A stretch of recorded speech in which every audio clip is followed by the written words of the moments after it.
Hari ni saya nak tunjukkan kepada tuan-puan desain gold bar 20 gram keluaran public gold. Okey, so ini adalah desain bunga emas berat 20 gram. Ini adalah kad yang tuan-puan akan dapat daripada public gold, iaitu sijil ketulinan lah sebenarnya. Okey, dekat sertifikat ni ada berat emas, ketulinan dan juga ada tanda tangan daripada sertifikat seya. Okey, dan juga dekat sijil setiap produk yang tuan-puan keluarkan daripada public gold, tuan-puan akan ada dapat nombor siri emas tersebut. Okay, so ini adalah desain bunga emas gold bar 20 gram. Bahagian depan, ini adalah pada bahagian belakang. Okay, cantik tuan-puan. Desainnya desain klasik. Okay, nilai 20 gram ni hari ni sekitar 11,000 ke 12,000 ringgit.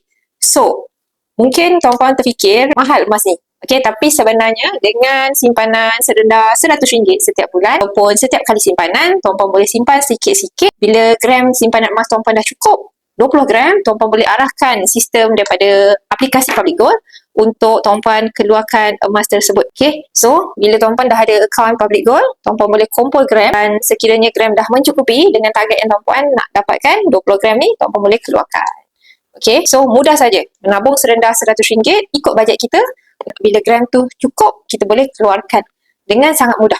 Okay, sebab public gold menyediakan kaedah simpanan emas bersandarkan emas fizikal. Okay, tapi dengan cara simpanan sikit demi sedikit.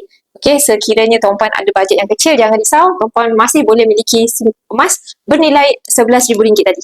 Okay, yang perlu adalah tuan-puan mula hari ini dan konsisten menabung ikut bajet tuan-puan. Okay, so bagi yang nak bermula, tuan-puan tulis simbolan saya di bawah untuk saya bantu tuan-puan daftar akaun secara percuma dan dapat bimbingan percuma direct daripada saya. So, jangan lupa follow untuk dapatkan lebih banyak ilmu tentang emas dan kewangan.